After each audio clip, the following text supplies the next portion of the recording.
Hello again.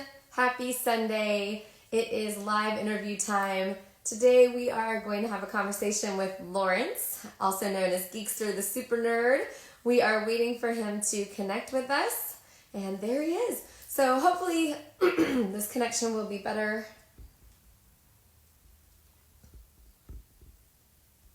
There we go. Let's try this again.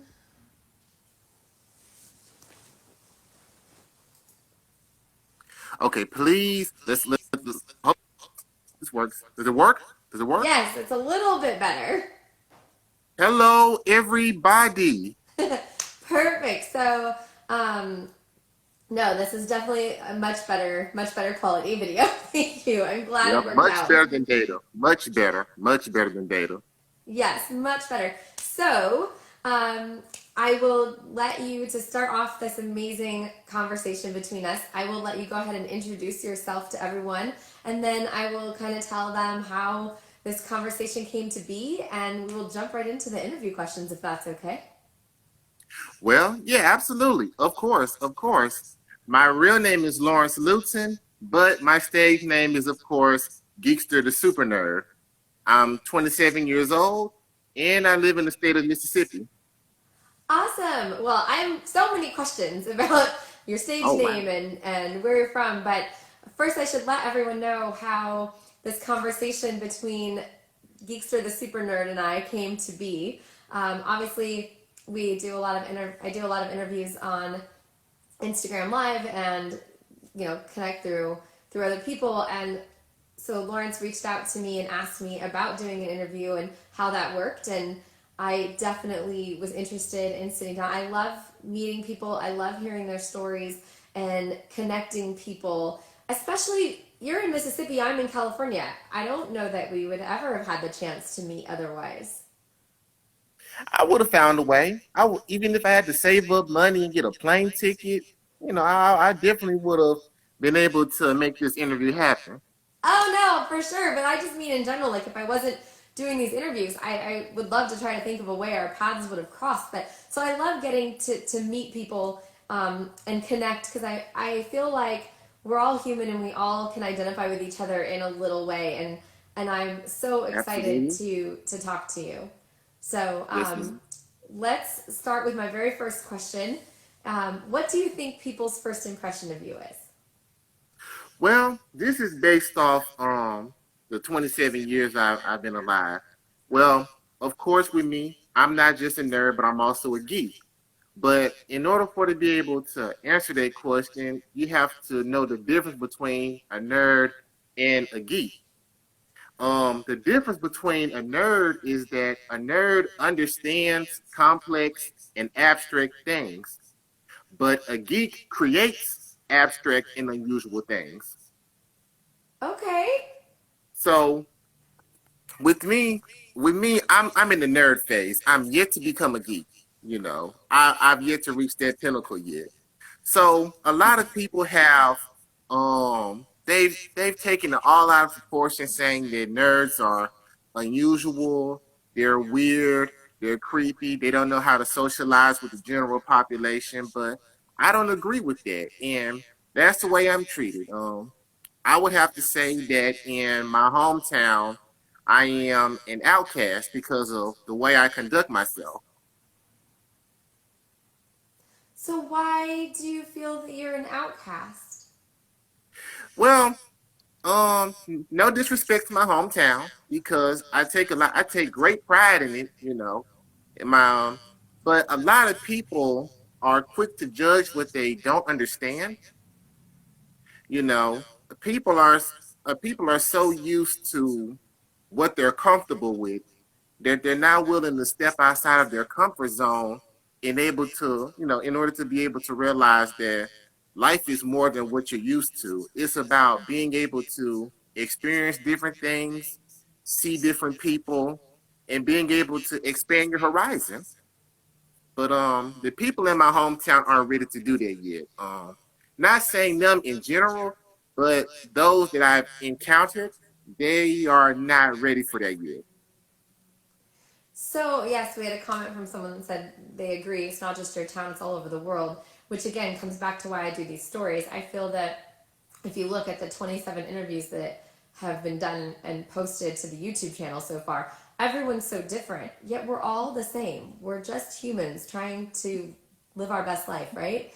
So, I'm going to Absolutely. ask a little different question than I asked before, but you said that the people in your hometown aren't ready or they view you um, as a nerd. Why? What is it about you that you think that they're uncomfortable with? Well, with me, I'm very outspoken. I'm very out, and the thing about it is that my intelligence speaks for itself. Like, I'm pretty sure within the first few minutes of you talking to me, you're able to see that, this is not just an average person I'm talking to. Like, this person is well educated. He knows what he's talking about. He has a way with words. But I feel like that intimidates a lot of individuals. I agree. So, yes, ma'am. Yes, ma'am. So you think that people are intimidated by your intelligence, like you said, and by your interest in learning and knowing things, and not just staying kind of in your little box, right? Absolutely. Absolutely. Yeah, that makes sense. So let's first get into the information you shared with me about being a longtime victim of bullying. I would really like to talk about that because that is something that really, really gets to me, especially because I don't have any kids, but I moved around a lot as a kid, so I was always the new kid. I went to, I think, 9 schools in 12 years in 3 different states on 2 different sides of the country. Oh, So, wow. yeah. So I was always the new kid. So I understand what it's like to want to fit in and to not feel like you fit in. Um, so I always feel terrible when I hear stories of kids being made fun of or teased or, like you said, called nerd, called geek, because people really don't understand that everyone's qualities are important and special. So if you don't mind sharing a little bit about your story, that would be amazing. Well, I would love to share this story, but in order to do so, we have to go all the way back to first grade, all the way back. Now, I come from a family of scholars. Like, I come from a family of five. I have three older brothers and I have one older sister. And all of them were scholars. They all made some of the highest grades in school. And with me, I had that same potential. But just like my siblings, I came across some controversy. I came across some obstacles because I was getting a lot of praise from my teachers. I had classmates that did not want to come to school, did not see the purpose in it. With me, excuse me, I love going to school. I did. I love learning new things. I was especially big on science. But the thing that started the bullying was when the teachers gave me special privileges.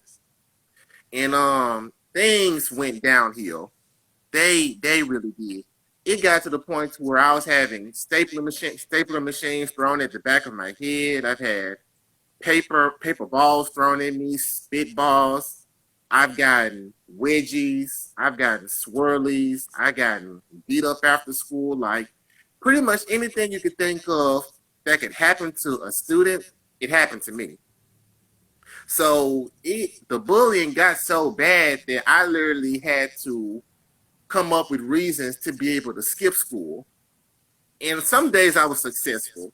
My mom would drop me off and stuff like that. She would tell me to have a good day, even though I didn't have a good day a lot of times. I would say at least once a month I would have a good day, you know, because I would be able to sneak. But the way my school was set up, I had okay, there was the school facility, then right next to it, there was the football field. The moment my mom dropped me off, I would run to the football field and I would stay there for at least 3 whole hours. Or as long as I could before the teachers found out where I was. And it would be situations to where I would have to cry and explain to them, you don't know what's going on. You don't understand why I have to go through.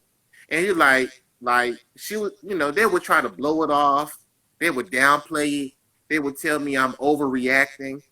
But at the same time, they weren't going through what I was going through. And a lot of the times the teachers saw what I was going through. If I was getting beat up, they would see it. Some of them would intervene, but some of them would just allow it to happen because even some of them were jealous of my family. So I started dealing with depression. I was dealing with it for years, and I dealt with low self-esteem, because I was thinking maybe I was the problem. Maybe it was the fact that, and I can't believe I used to believe this, but I was thinking maybe I was too smart for for my, for my own good.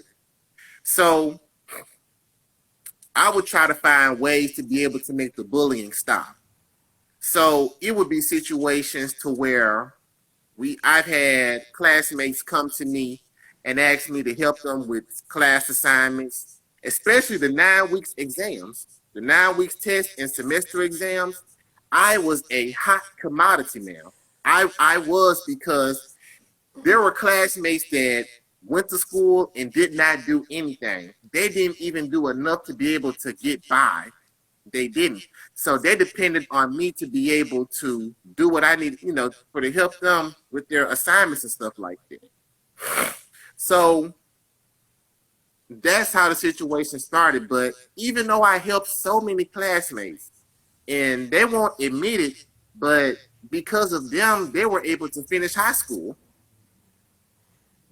I'm I'm speechless. I think I read a story actually this morning about a girl who was being bullied, and the teacher was actually participating in it. So to hear you say that the teacher stood by and did nothing is really sad to me, that this happens, and it probably happens often.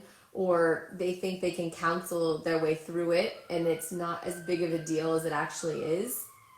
And from what I hear in the story that you're telling me, and tell me what you think, is where these kids are bullying you because you're getting good grades, you're doing what you're supposed to be in school. Do you look back on it now and think there was a factor or an element of jealousy from them? It was. I absolutely agree. And I feel like they were jealous because they didn't come, some of my classmates didn't come from happy homes and stable environments. It took, like, the funny thing about being that young is that it takes years for you to be able to wise up. And some of my classmates did, others did not. But the ones that did wise up, they came and explained to me that the household that I came from, they didn't come up from. They weren't raised to where they were inspired to be their best at something. They didn't even have parents that cooked meals. They had to be able to fend for themselves. And for them to be in the presence of another person that's close to their age, that has everything that they want, it causes jealousy, it causes anger, and it causes resentment. So I look back on it and I realized it wasn't my fault. I realized that I was doing everything right. It's just that you have individuals that they don't know how to express how they feel. Sometimes I feel like jealousy is a negative form of admiration. Yeah, I agree. And I think you said it so perfectly. These kids have issues, like you said, that they're dealing with, and they can't lash out to the people that they want to, so they take it out on other kids that they see doing what they perceive to be better than them, even though you're all, at the time, you're all just kids. Right? Yes, ma'am. Yeah, and I actually responded to someone today on Twitter who was talking about someone telling her that she shouldn't be posting what she's posting because she doesn't have enough followers, or something was the case. And so she's a grown person being cyberbullied by someone, and I just said, my response back was, don't listen to them. Don't take take it with a grain of salt. The fact of the matter is, people tend to put people down in order to lift themselves up. And it's really sad because we're going through something as a nation right now where we should come together more than ever. And we really should be trying to lift each other up instead of tear each other down. And it breaks my heart. It does. Mine's too. Also mine's. Yep. Well, so to ask one more question about the bullying, you talked about that starting in first grade and kind of as people kind of got their bearings, kind of grew up a little bit, you talked about them coming to you and apologizing and really realizing that their behavior was abhorrent. Um, but did this go on all the way through graduating high school? All the way until my senior year. All the way. And the reason why is because I did not know how to fight back. Now, I've always took my mom's advice when it came to these kinds of things because I would come to school, I would come home, I would either have a bruise on some part of my body or my face, and she'll look at me, she'll tell me what happened, she'll ask me what happened, and I'll be like, Mom, you know what happened. And she'll just be quiet. And at first we tried telling the teachers, that made it worse. Tried telling the principal. The principal was just trying to make it seem like I was a quote unquote tattletale. Tried fighting back, and that definitely made it worse because I did not know how to fight. Like I was always weak growing up physically, so I felt like I was trapped. I really did. Well, and I don't necessarily know that fighting is the answer, but I feel like sometimes you probably are pushed into such a corner that you don't feel like there's any other option. Yes, ma'am. Yes, ma'am. Yes, ma'am. I'm like overwhelmed with emotion. I feel what you felt from your story, and it's very sad because I'm sure that other people are experiencing it right now, and it's a cycle we need to stop. And the only way to Absolutely. stop it is to educate people. It really is because you have, and I did this research while I was at work. There are at least 44,193 people a year that commit suicide in this country. And there's no telling how many of them commit suicide as a result of being a victim of bullying. That I'm not sure of. I've yet to research that. But it just goes to show how serious it is because we're basically causing each other to kill ourselves off instead of trying to, well, if you can't understand something, at least try to respect that it exists, and that's what I believe. I agree. I agree. One of the taglines I use in a lot of my posts is that being human isn't one size fits all, and the only way that we can treat each other better is to try to understand each other. I agree with Fitzy too. He says physical violence isn't the answer. People need more empathy, talking about why people act the way they act. And I believe understanding is key. I do. I do.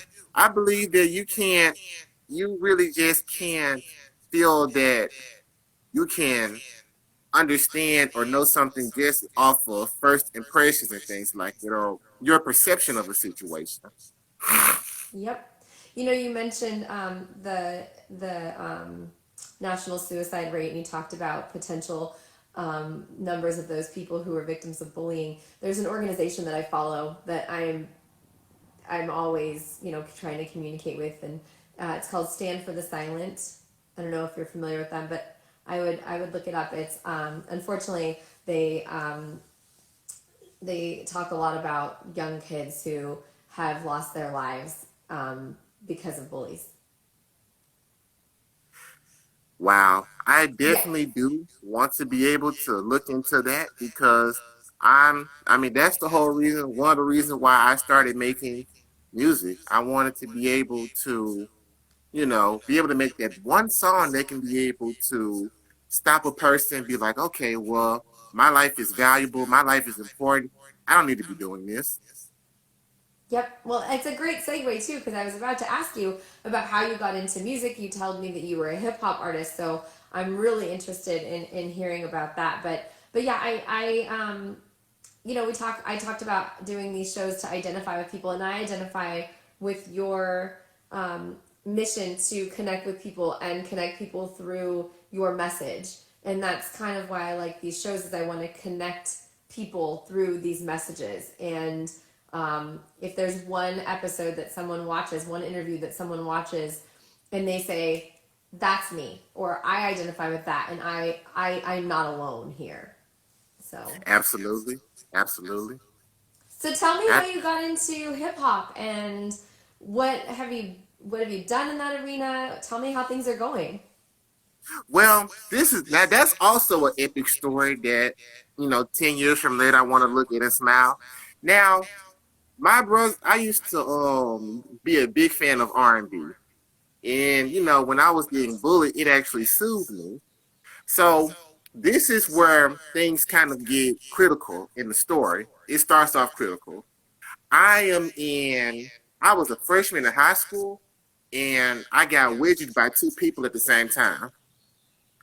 And with me, I don't know if you can see it, but I have scars on my wrist to be able, because I used to cut myself a lot. I see them. Um, one day, it was on a Friday. I was getting, I got bullied really, really badly. I got widgeted by two people at the same time, and my sister picked me up. She didn't even ask me what was going on. She didn't say anything. It's just she could see in my face that something was wrong. And my mom, I was really planning to commit suicide that day. Like I had it made up in my mind, because with me, I have an old soul, and the way that I was thinking is that if my life has been like this ever since first grade, it's probably going to be like this for the rest of my life. And it scared me because that's not living. That's not even existing. That's being in fear. So I had it made up in my mind. I was going to go home and go into my room, and I was going to use the bread knife. But my sister played a song on her CD. It was from an artist named Boosie. I don't know if you're familiar with him, but his name is Lil Boosie, and he played a song called "You Don't Know My Struggle." And when I heard the song, I just cried. I cried to the point to where I had no bodily fluids in my body. And all I know is that I wanted to be able to be like him. So later on that day, I started listening to my sister's CDs. And I knew right there and then I wanted to be able to be just like him and be able to make music that people could understand. So I started writing music. I started because I was still 13 at the time. I was still 13 in high school in the ninth grade. So my journey started at 13. And what's funny about it is that what really just drove me is that when I was 9 years old, I was introduced to Spider-Man. And I was watching Spider-Man the animated series, and my one of my older brothers was just watching. I'm like, Ken, who is that? You're like, that's Spider-Man. I'm like, who is Spider-Man? You're like, Spider-Man is just a nerd that's a superhero. I'm like, I'm a nerd. Oh my God. So I'm looking at the situation like, I can't believe a nerd can be anything besides a nerd. And I said, I want to be a hero too. So fast forward to me becoming 13, I'm starting to write my lyrics. I'm writing music and stuff like that. And nobody knew I could rap until I turned 16. I recited some lyrics for them, and when I did, everybody went crazy. Like everybody that was around me went crazy. And I'm like, you know what? Maybe this is the way I can become that hero I always dreamed of. So I started taking it more seriously. And one thing led to another. And here I am working on my first ever mixtape. That's awesome. So you have to make sure that when it's done, you post it and you tell us and tag me so that people can see where it is. Absolutely. And the thing that makes this mixtape so important is not just because it's my first one, but because it's political. Okay. So this is huge. This is like monumental because one thing I wanted to do to be able to stand out was to make music that educated people and enlighten them and that raised awareness because a lot of people are talking about it, but I want to be able to make music about the things that people are talking about. And right now, everybody's not knowing what's going to become of this country because of the president and all the things that he's doing. But I want to raise awareness about all of it. I want to be able to really just open people's eyes because it's not really, the president that we should be worrying about because there's a higher power behind him. I would dare to say that the president is just a figurehead. I would dare to say that. I would say that as far as Congress and the judicial system, those are the people that we should really just be focusing on because they're the ones that regulate these laws and enforce them. And a lot of times justice isn't served when it comes to that. But I feel like if not just with me being able to make the music that I make, but I feel like if other people that feel the way I do, understand the way I do, or even agree with the way I do, I feel like if we all come together and be able to make this one voice that can be heard, I I feel like we could be able to make a difference. Oh, Well, I definitely am. I was asking how you feel about the kids who bullied you. Well, I definitely am excited to hear your music when it's done and hear you share your message and your story through your music. Um, I have a couple of questions that I usually ask to kind of round things out. I know we've been talking for quite some time.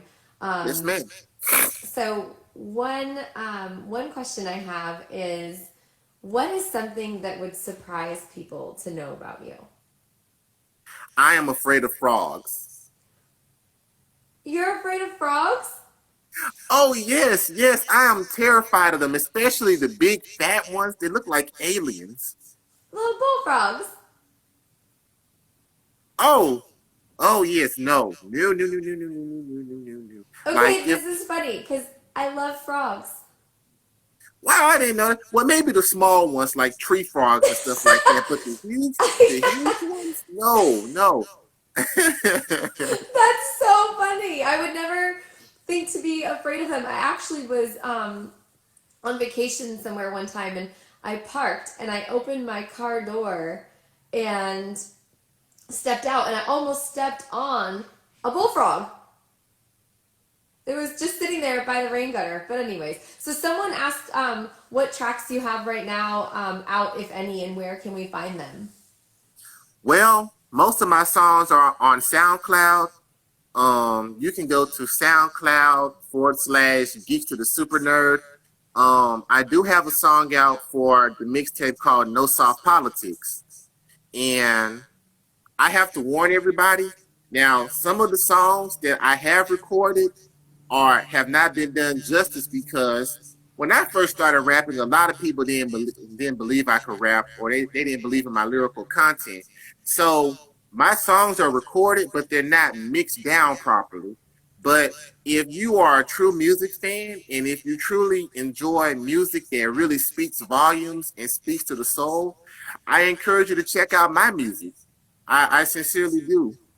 Will you post the link to your music in the comments to the ad for our interview on my Instagram? Absolutely. I'm about to do it right now. Well, here, don't do it right now because now we can't see your face anymore. Oh, Put your goodness. camera back Let me down hurry just a up. little bit. But yeah, Hold on. Let definitely me definitely see. post in the comments where we can find your music. That's awesome.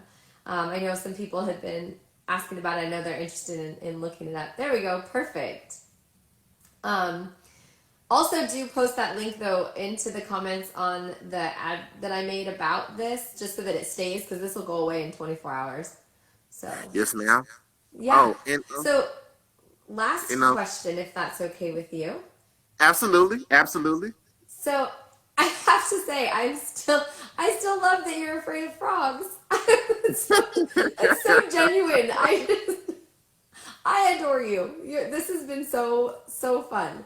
Um, so, so my last question for this interview is: as you're out and about, if people as people pass you by, or if people are perusing your Instagram these days, since we're not really passing people by, but what is one thing that you would want people to know about Geekster the Super Nerd slash Lawrence? What is one thing you would want people to know about you? I love who I am. And it took some years, and that's one of the reasons why my nickname was is Super Nerd. There's a funny story behind that.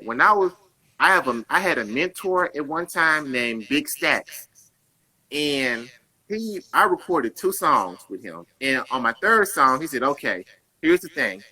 Before you record another song, you need to have a stage name." So I was like, "How about Geek?" He said, "No, how about Geekster?" And then I was like, "Okay, Geekster," but it seems so bland. So I said, "Well, I'm not the average nerd." So I said, "How about Geekster the Super Nerd?" Because the reason why I call myself Super Nerd is because there are nerds that accept that there are nerds, but the thing that makes me a super nerd is that I embrace what I am, to the fullest extent, in the hopes that I can be able to encourage other nerds and geeks and outcasts to love who they are, because I feel like I'm pretty awesome. I think so too. No, I think Oh, that what you said is key. The message that you want to share is that you love who you are, and I think that sometimes the way other people treat us makes us feel like you had said about the bullying, that it's our fault and that we're not enough. But in reality, we are enough. We're human beings trying to do our best. We're enough. absolutely. Oh, and to the individual, well, that asked, how do I feel about the kids who bully me now? How I feel about them? It's mixed emotions because I would say a handful and a handful I'm actually friends with now. Once they got to really just know that I was a genuine person, I became friends with them. Now, as far as everybody else, I don't really just speak to them. I don't hear from them. Um, I'm not a spiteful person, so I don't wish anything bad on them. I'm just hoping that, well, life is a journey, and I'm hoping that now that they're older and probably have children, that their mindset and that their life is on the right path now. I hope so too, and I hope that they, you know, are treating others better and that people are treating them well as well. Yes, ma'am. Well, I can't thank you enough for taking the time today, and I'm really glad that we got the internet connection all worked out. And I am humbled Absolutely. by you reaching out to me. It meant a lot. I hope you know that. Me too. It really did. I'm just glad I was able to be able to have it. Believe it or not, this is my first interview ever. Well, I'm glad because now when you're a big star with your music and or giving speeches on self worth and overcoming bullying and loving yourself, I can say I knew you win. So Yes, ma'am. Yes, ma'am. awesome. Well, please keep in touch and like I said, post post the link into the comments on my Instagram page so that we can go to your music and like I said, don't lose touch. Let's see how you're doing soon. Yes, ma'am. Enjoy your day. Thank you so much, ma'am. And thank you, Thank, everybody, for tuning in. enjoy. Thanks so much, Super Nerd. Have a good one, Geekster. Yes, ma'am.